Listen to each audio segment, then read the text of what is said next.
That song, How Great Thou Art, has a special note in my mind. A few years ago, I went out to Banff in the midst of some mountain peaks. And when I looked up and saw the lofty grandeur of these pieces of earth that took millions of years, I said, how great thou art. In a moment of humility, I realized my insignificance. And I realized, wow,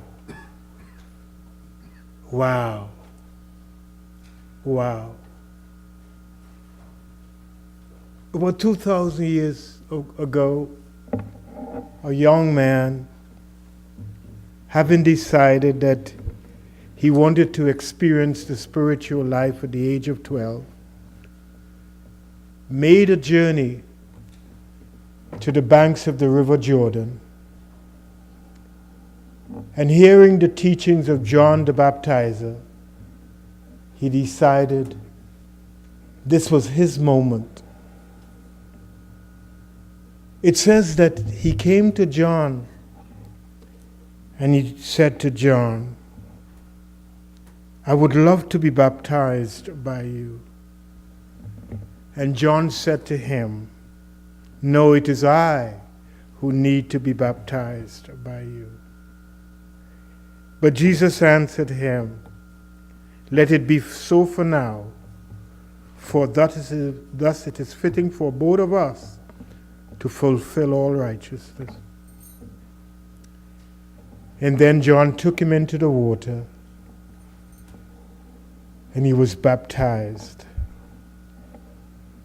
It is written that when he came out of the water, the spirit of wholeness descended upon him as a dove. And he heard these words, you are my beloved Son, in whom I am well pleased. At some time in life, we all come to a place where we exclaim something that flows from inside. It's a realization that takes place when we realize we are more than being human. That as spiritual beings, there's a link between spirit, the universal presence, and ourselves. That we do not stand alone in the universe. That we are cells in the whole body of God. We are one with God wherever we are. And that acknowledgement that comes through that realization forces us to move in a new way. Because it changes us. It makes us realize that we are not independent as we think we are. That life is in God. And it is life in us that moves us forward. That we can do nothing of ourselves. But it is life that initiates and moves us. Some of us are so arrogant to believe that we have control over our lives. And we don't realize that life is just a gift given to each one of us to be used for a period of time, to maximize life in the various aspects of our being, to live abundantly, as John 10:10 says, I came that they can have life and have it more abundantly. When you realize, like Jesus did on the banks of the River Jordan, that you are more than just a human being. You are an expression of the Almighty. Something happens. Has it ever happened to you? Has it ever happened to you that you came to realize that you are not just flesh and blood, but you are all that the universe is? Pure spirit, pure energy, all that God is. You see, baptism is a process of cleansing the mind from all that is unlike your divine self. You know how we have thoughts of ourselves that are based on the suggestions of other people. And most of the times, we are controlled so much by the thoughts of other people that when these little breakthroughs come, you are more than what they said. Nah, can't be. And you go back and live in that conditioned way of life. But that realization is really to push us forward, to help us do further work, to cleanse our minds and remove all the doubt, all the fear, and all the resistance to your true being. The realization comes as a momentary glimpse into yourself. But if you don't grasp that revelation and decide to do something with it by living it, you fall right back into yesterday when you were full of trouble and suffering. Jesus represents each one of us, a human being who decided to travel the world in a spiritual way and to acknowledge his oneness with his Father. Until we as human beings recognize our spiritual nature and decide that we are one with God, we will always live lives that are separated from God, and we will suffer.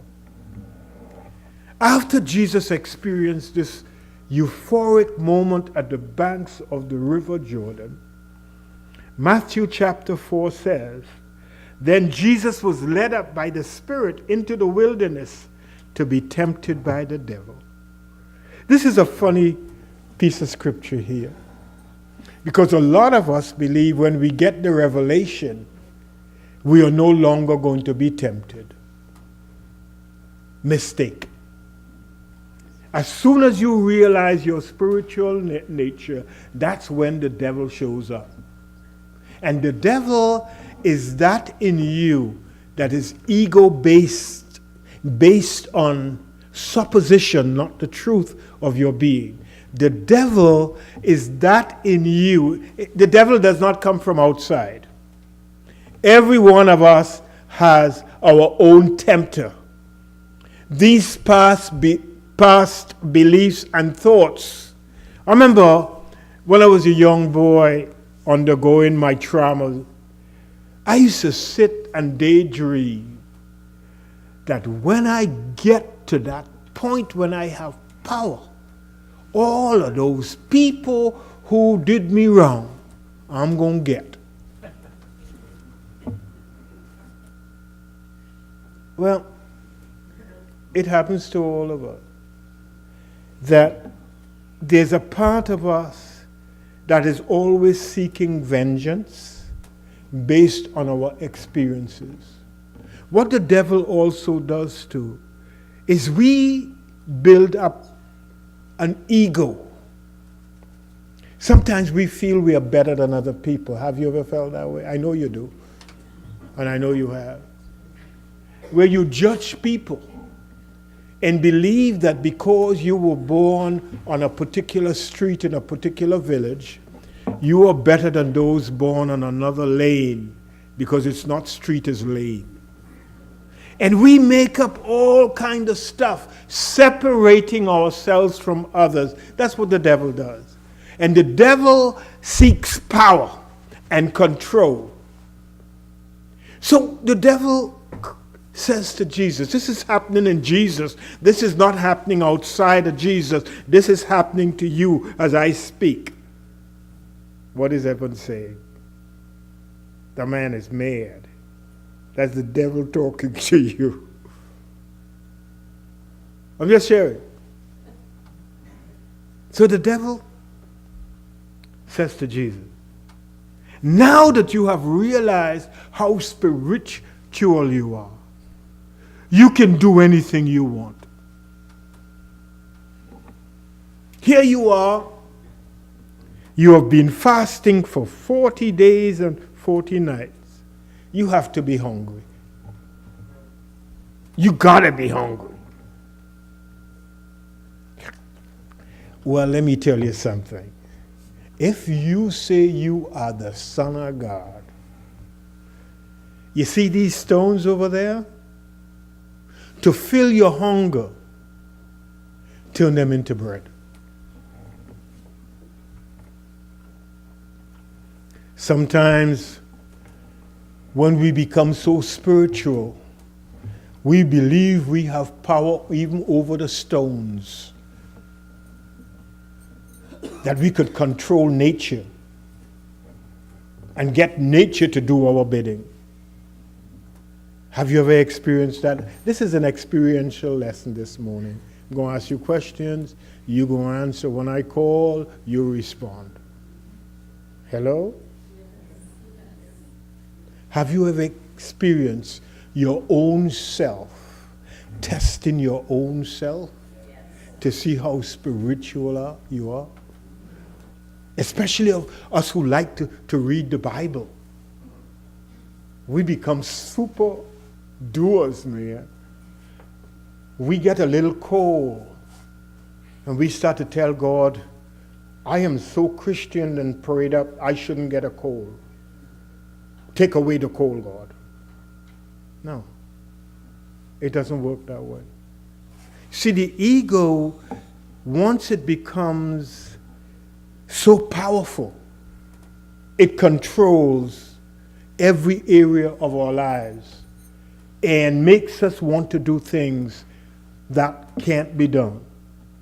In other words, the devil is saying, you're so close to God now, and God does magic. Create a bit of magic. Fill your empty need with something from the outside, because that's what we try to do.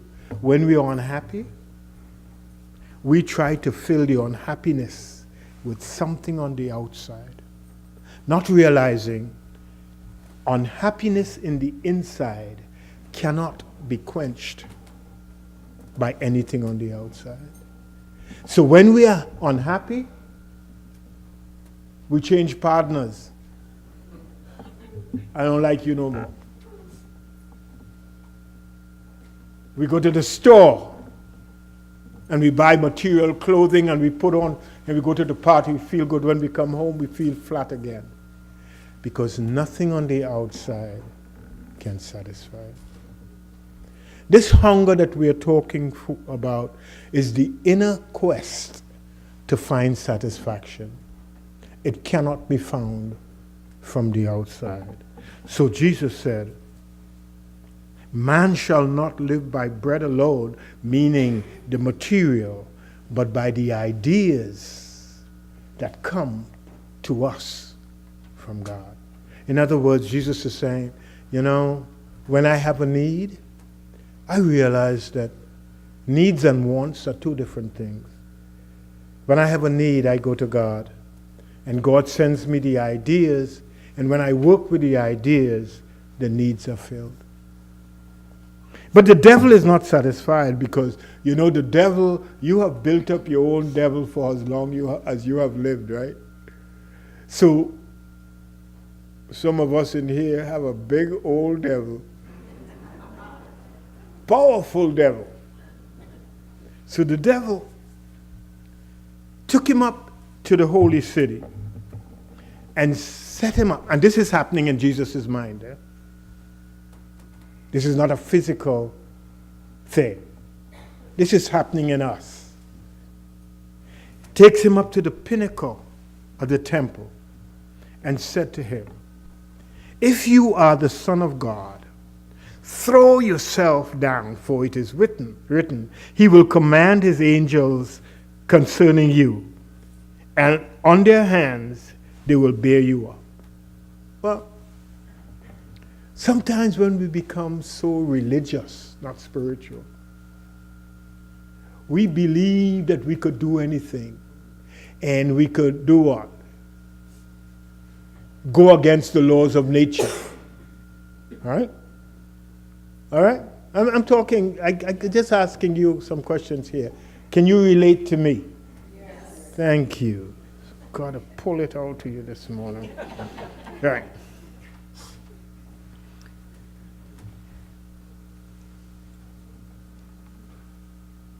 I don't care how spiritual you are. I've given you a not so tall a space. Go up on the top of this row and throw yourself down. You remember we did meditation this morning? We did a meditation just now, and we are in a spiritual place, right? Go up and throw yourself down. I don't care who it is. You'll be just like a watermelon. And what I'm saying, not because you realize your spiritual oneness with God, you're supposed to tempt God, but trying to prove it to anybody else. And Jesus said to him, "Thou shalt not tempt or test God." If I know I'm a spiritual being, I don't have to test God to prove it. I just know it. There's no test required to be spiritual. You're already spiritual. You don't need to do anything. And when they come to you and ask you, well, how spiritual you are. And sometimes they come in different ways, you know. When they realize that you're working with your spiritual self, they come to borrow money from you. And they come to get you to do things that you know you shouldn't do. And those who come to you have a close emotional attachment to you. So when you say no, you feel sorry, right? Hello now. I'm testing you this morning, right? That's the time to let people know you can't be tested. But the devil is not finished yet.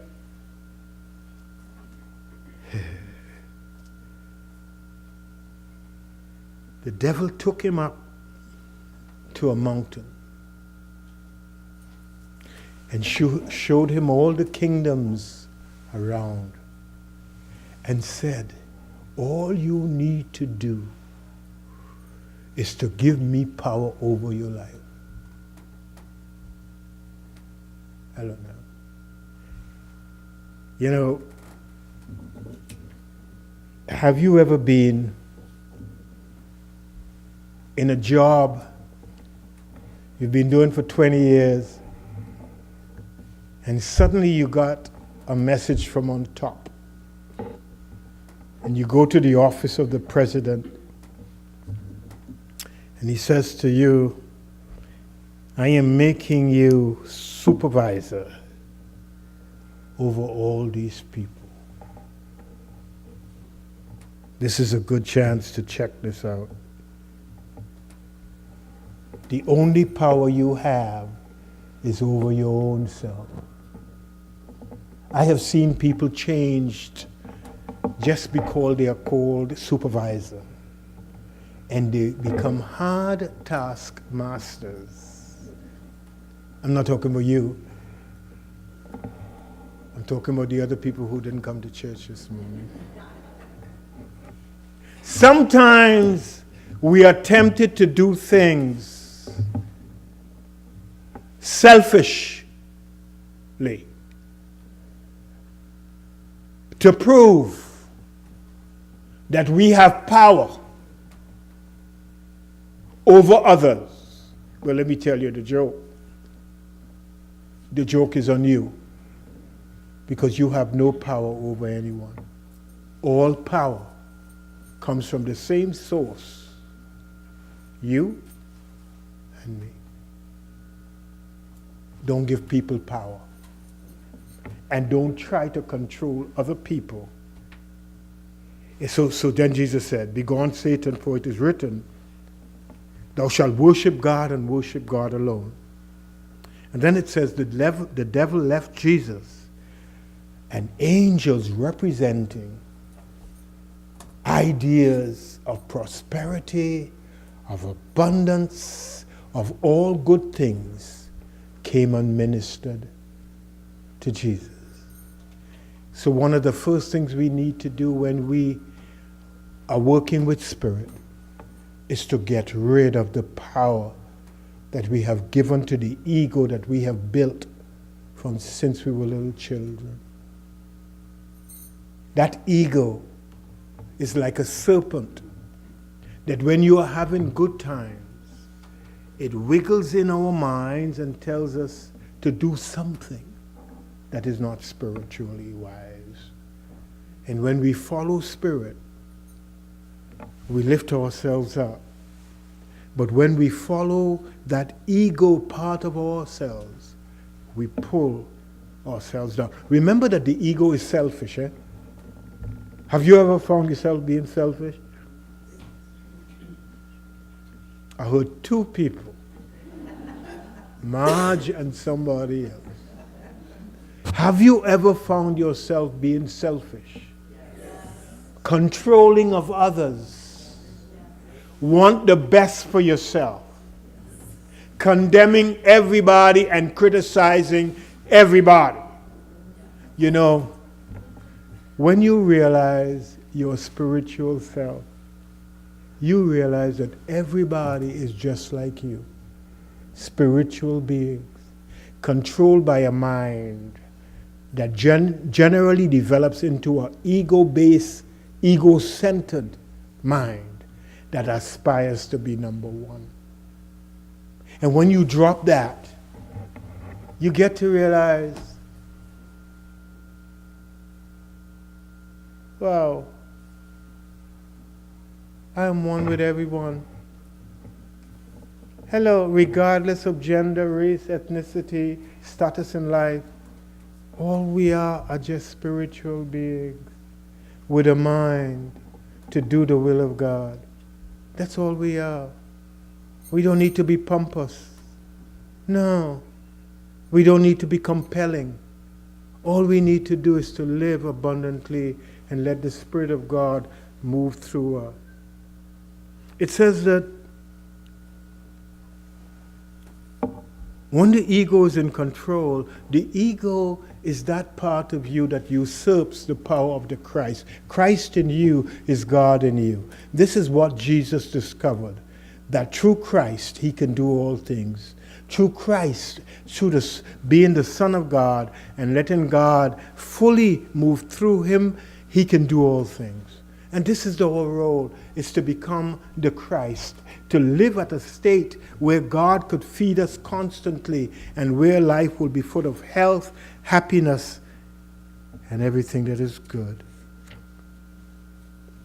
Sometimes it takes humility, hello now, and meekness to live the Christ life. Humility, just saying, all I am is spirit actively engaged in a body that I have built. That's all I am. Just coming to realize that like Jesus. And realize that your work is not to work against others, but to work to bring forth your spiritual gifts that each one of us as spiritual beings have. Each one of us, in order to become spiritually charged, realizing that we are spiritual beings, must begin the work to self-educate ourselves how to be spiritual beings. Having the realization is not knowing. The knowing comes from the work that begins after realization. The first comes the testing, where you don't give in to the ego anymore. It says that after Jesus had that experience in the wilderness, he left the wilderness and he began to walk by the Sea of Galilee. In metaphysics, the sea water represents divine potentiality. When you begin to become spiritually charged, that means you keep your mind open and receptive to the will of Spirit. And ideas flow, constantly charging you to go forth and do newness. Not to do things against people. To bring forth your true self is to bring forth all of God. And God is infinite. There's so much of God to experience. When we limit ourselves by the ego, we stop ourselves from really living. When you truly begin to live, every moment is how great thou art. Wow, how great thou art. You discover things that are always around you that you never discovered before. The people in your life, you begin to discover that they are, wow, I didn't know Richard was such, in a positive way.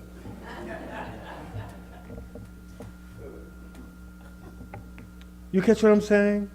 When your minds become open to Spirit, you see things that were there that you never saw before in the light that you're seeing them. The people who you thought were enemies, you come to realize they were angels reaching out to you to tell you that you needed to do a change in your life. The people that you meet bring hope for brighter tomorrows. Wow. This is Jesus. This is you. Trying to become the Christ, to live the Christ life. Okay? This is a story I love to tell. It's found in 2 Kings 5:19. There's a man named Haman. He was a Persian captain in the army, but he was a leper. And one day his servant says to him, you know, you could be healed. And there's a man called Elijah. You should go to him. I said, okay. So he came with all his chariots and his horses, and he called Elijah outside. But Elijah sent his servant and said to him, if you want your flesh restored, go dip yourself in the river Jordan 7 times.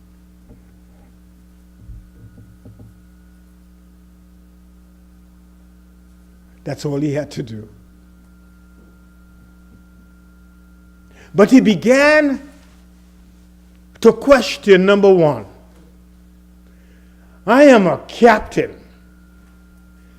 And this man disrespected me by sending his servant. He didn't even come out to see me. Have you ever been in that spot?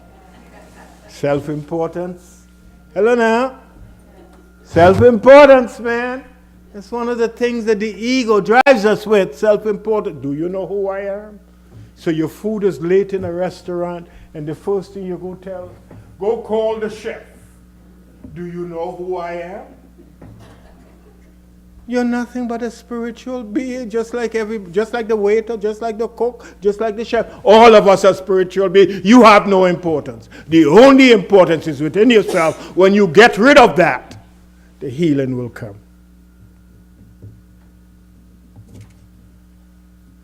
So he was angry. And he started to say, man, the rivers of Persia are clean. This is a dump heap. I'm not going in the down river. I'm going in no down river for no bath. No, they're... So he didn't go. And guess what? He remained a leper. So a lot of us come to God with conditions that we want healing. But we are not willing to do what? Get rid of the ego-based pride and humble yourself. So he remained a leper.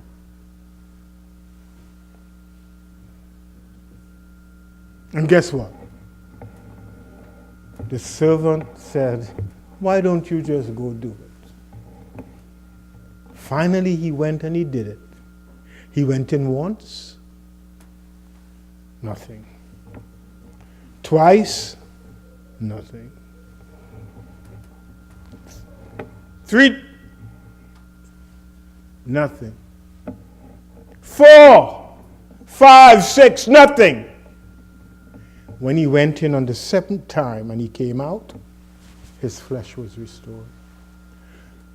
When you listen to Spirit and stop trying to put mental blocks because of who you think you are, Spirit works. Spirit works when you surrender your will, your ego, so that it could do its work in and through you. So anything you're going through right now, go sell all that you have. All the mental blockages that are preventing you from connecting with Spirit, go get rid of.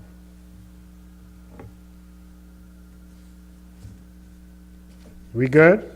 Yes. You liking it? Yes. You want more? Yes. I have some more.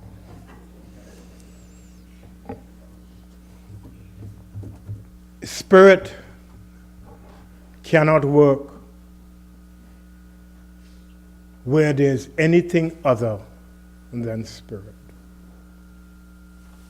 People believe that, I go to church and there's an altar call and I go up and I raise my hand and other people are talking in languages they don't understand, neither do I. And they tell me, surrender my heart to Jesus. And I surrender my heart to Jesus. And they tell me 2 weeks from now I'm going to be baptized, wear white clothing. So I come. And they dunk me in water. And I come out charged with the Spirit. I am baptized. It says that the baptism of Jesus is with the Holy Spirit and with fire. Water washes the outside. And if you put Tide with cleansers, it becomes cleaner. But true baptism is an inner movement of the mind that flushes away all that is unlike the nature of God. Before you can do spiritual work, you can't fool anybody. You only fool yourself when you keep declaring, I am spiritual, but the heart still has thrombosis. There are mental clots in the mind that are preventing Spirit from working. True baptism comes when we flush the mind of all the negation that has been built up over all these years in our lives. When we could come to a place and begin to call forth our disciples like Jesus did as he walked on the shores of Gennesaret. He saw some men fishing. And he called them. He called forth Peter faith and his brother Andrew strength. He called forth John and his brother James wisdom, love and wisdom. And if you notice that throughout his ministry, these disciples became the prominent spiritual faculties that he worked with during his ministry. You have to call forth faith, the ability to see yourself in a new place, in a new consciousness. You have to call forth strength to help you, because faith could be whimsical. You got to call forth strength to harness your mind in one place. You got to call forth love, that unifying force that brings you closer to God. And you need to call forth wisdom to do the right thing. The mission of Jesus is to live a healthy, happy, and prosperous life. We call it the Christ life. The Gospels are the good stories for us that we too could live the Christ life if we follow our way sure, Jesus of Nazareth. Just do the things that Jesus did. And you are guaranteed to have a change in life, to bring peace, to enjoy joy, and to surrender your will so that the will of God can move through you. 2 requirements: humility, loss of pride and officiousness. That's humility. I am just heaven. Listen. Just heaven. Just like you. I don't want to be more than you. I just want to be you. Just like you. Humility. Not using your title to get anything. Some of us work hard to get a title, that we could use that title. No. You got to become humble. And then you become meek, mean teachable. Don't be a hard head. Realize that even a child can teach you something. Hello now. Surrender in your mind so that the universal mind could fill you with new information to help you live the kind of life. Don't come with your chest puffed up. Me Tarzan. No. Me Jane.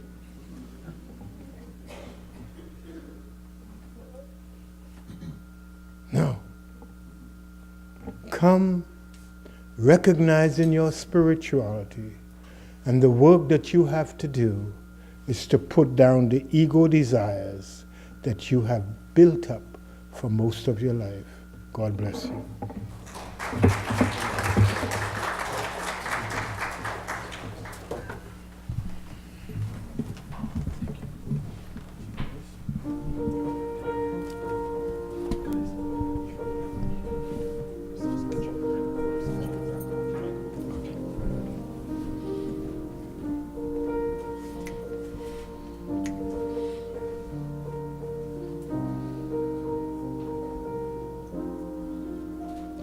From the day we arrive on the planet and blinking step into the sun, there's more to be seen than can ever be seen, more to do than can ever be done.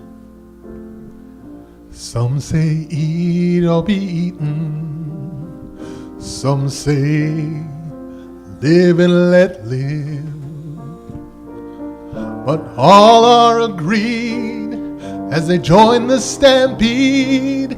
You should never take more than you give. In the circle of life,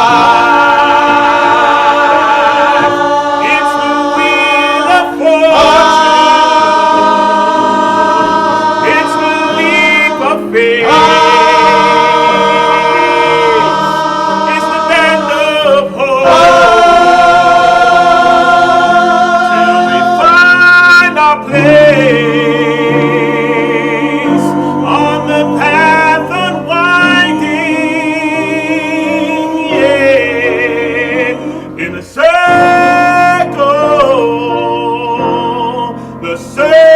of life.